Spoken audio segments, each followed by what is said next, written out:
지금 이 시각 여러분들이 주목하는 뉴스 만나보겠습니다.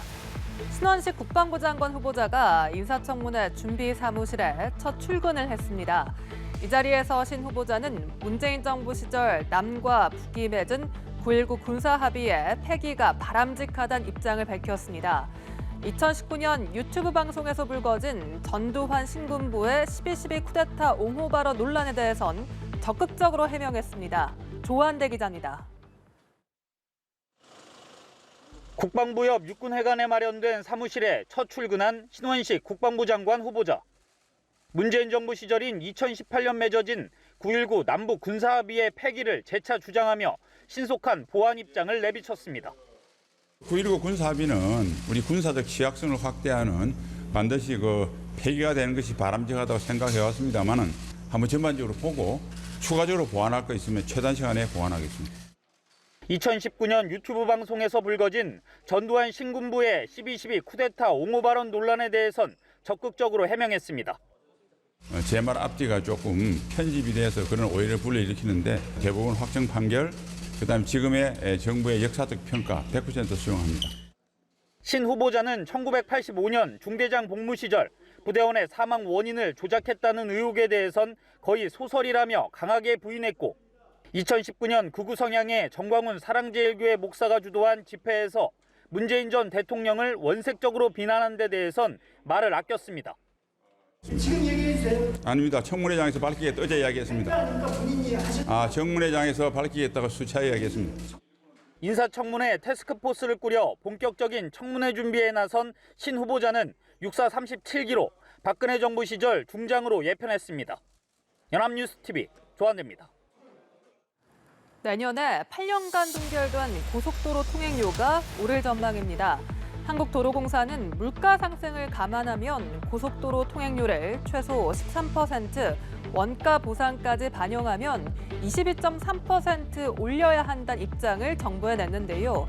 이렇게 되면 서울에서 부산까지 18,600원 선인 통행료가 최소 21,100원에서 22,700원까지 오르게 됩니다. 박효정 기자의 단독 보도입니다. 지난 8년간 묶여온 고속도로 통행요금이 이르면 내년 인상될 가능성이 커졌습니다. 한국도로공사는 지난 3월 국토교통부와 기획재정부에 제출한 문건을 통해 물가 상승 고려 시 고속도로 통행료를 최소 13.6%, 원가 보상까지 반영하면 22.3% 올려야 한다고 밝혔습니다. 이렇게 되면 서울에서 부산까지 18,600원 선인 통행요금이 최소 21,100원에서 22,700원까지 오르게 됩니다.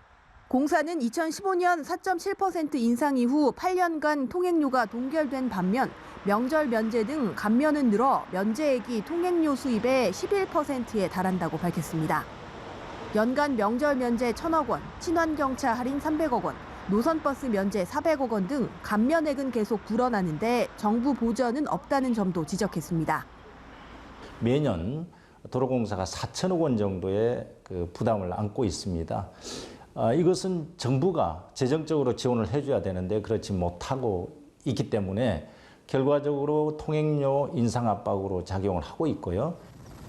도공은 이로 인한 재무 상태 악화도 강조했습니다. 통행료 수입은 연 4조 원 선인데 도로 건설과 보수 비용은 매년 늘어 올해부터 지출이 수입을 넘어섰고 이대로면 2027년까지 빚이 연평균 2조 8천억 원가량 불어난다는 겁니다. 국토교통부는 이에 대해 연내 인상 계획이 없고 내년 물가 상황을 보고 결정하겠다고 밝혔습니다. 앞서 함진규 도로공사 사장도 내년 고속도로 통행료 인상 필요성을 언급한 바 있습니다. 고물가에 정부가 공공요금을 억제하고 있지만 장기간 동결에 물가 상승을 감안하면 통행료 인상은 불가피할 전망입니다. 연합뉴스TV 박효정입니다. 물가와 환율이 다시 뛰고 있는 가운데 금리도 고공행진을 이어가고 있습니다. 고금리, 고물가, 고환율 등 3고 현상이 다시 우리 경제를 짓누르고 있는 겁니다. 하지만 정부는 2달 연속 경기 둔화 흐름이 완화하고 있다고 진단하며 하반기 반등 기대감을 여전히 유지하고 있는데요. 다만 불안 요인이 상존하고 있다며 추석을 앞두고 물가와 민생 점검에 나섰습니다. 김동욱 기자입니다. 북해산 브렌트유에 이어 서부 텍사스산 원유 가격도 10개월 만에 배럴당 $90를 돌파한 상황. 국제 유가의 연고점 돌파에 이어 환율까지 요동치고 있습니다. 한국은행은 물가 상승과 정책 여건의 불확실성을 이유로 기준금리 추가 인상 가능성도 내비치고 있습니다. 고금리, 고물가, 고환율 등 3고 현상이 다시 우리 경제를 짓누르고 있는 겁니다. 하지만 정부는 2달 연속 경기 둔화 흐름이 완화하고 있다는 진단을 내놓으며 하반기 반등 기대감을 여전히 유지하고 있습니다. 반도체 등 수출 부진 완화, 소비 심리 고용 개선 흐름 지속 등으로 경기 둔화 흐름이 일부 완화되는 모습입니다. 그러면서도 10월까지 연장했던 유류세 인하와 유가 연동 보조금을 향후 국제 유가 추이에 따라 추가 연장 여부를 검토하기로 했습니다. 또 지방자치단체와 협조해 공공요금 인상 폭도 최소화할 방침입니다. 대체로 10월을 지나면서 물가는 다시 안정세를 보일 전망입니다. 다만 국제 유가 상승 등 일부 불안 요인이 상존하고 있어 정부는 추석을 앞두고 농축수산물 가격 안정에 정책적 노력을 집중하는 한편 전국 21개 수산시장에서 온누리 상품권 40% 환급 행사를 연말까지 상시 개최, 수산물 소비 촉진에도 나서기로 했습니다. 연합뉴스TV 김동욱입니다. 북아프리카 리비아의 대홍수 소식 계속 전해드리고 있습니다. 리비아 적신월사가 파악한 현재까지 사망자는 11,300명에 달하는데요. 실종자도 만여 명에 달해 최종 희생자 수가 2만 명을 넘을 수 있다는 비관적 전망까지 나오고 있습니다.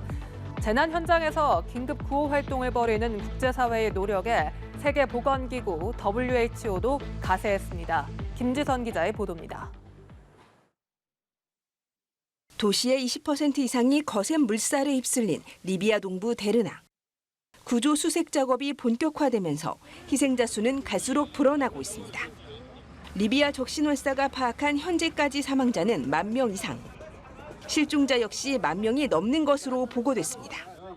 앞서 데르나 시장 또한 최대 2만 명이 목숨을 잃은 것으로 추산했습니다. 데르나 인구가 12만 5천 명 안팎이라는 점을 고려하면 주민 6명 중 1명꼴로 숨졌을 가능성이 있다는 겁니다. So I cannot really confirm the final numbers, but it's really a high level of magnitude, and I'm afraid we will hear really large numbers, maybe even more than what has been confirmed so far. 하지만 사실상 무정부 상태인지라 인명피해 추정치마저 제각각인 상황입니다. 대형 참사 앞에서 양대 정권이 모처럼 협력을 꾀하고 있는 것으로 전해졌지만 보다 통일된 대응이 필요하다는 목소리가 높습니다. 세계 기상기구 역시 정치적 문제로 인해 기상 예보 시스템이 제 기능을 못해 피해를 키웠다고 꼬집었습니다.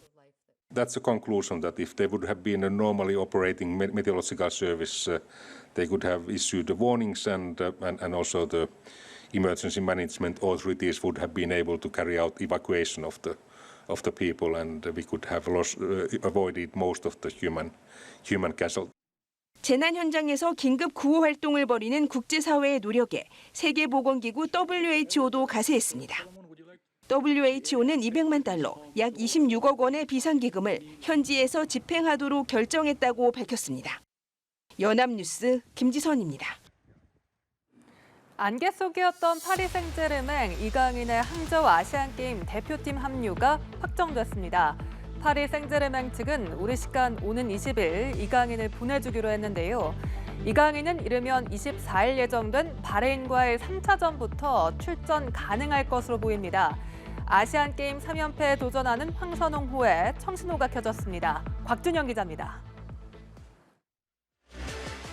파리 생제르맹 이강인의 항저우 아시안게임 축구대표팀 합류 시점이 확정됐습니다.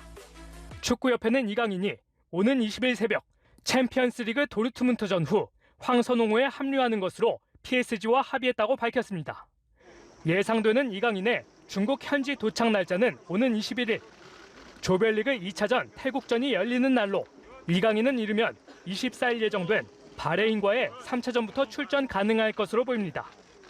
당초 PSG 구단 측은 내년 1월 아시안컵 차출 일정 조정을 전제로 이강인을 아시안게임에 보내겠다는 뜻을 내보였습니다. 피파 A매치 기간에 열려 이강인을 반드시 차출해줘야 하는 아시안컵 합류 시점을 조금 더 미뤄주면 의무사항이 아닌 이번 아시안게임에 빠르게 보내주겠다는 조건부 승인이었습니다. 하지만 축구협회는 구단과 협의 끝에 전제 조건 없이 차출 허락을 받았다고 밝혔습니다. 이강인의 아시안게임 합류 여부와 시점은 대표팀의 최대 화두였습니다.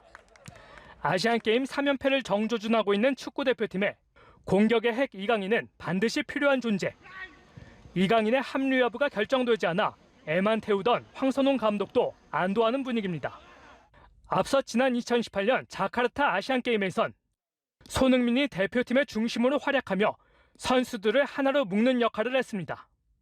이번 대표팀에선 이강인이 그 역할을 해주리란 기대가 높습니다. 최대 근심거리를 털어낸 황선홍호는 가벼운 마음으로 중국 항저우로 향해 현지 적응 훈련에 돌입합니다. 연암스 TV 곽준영입니다.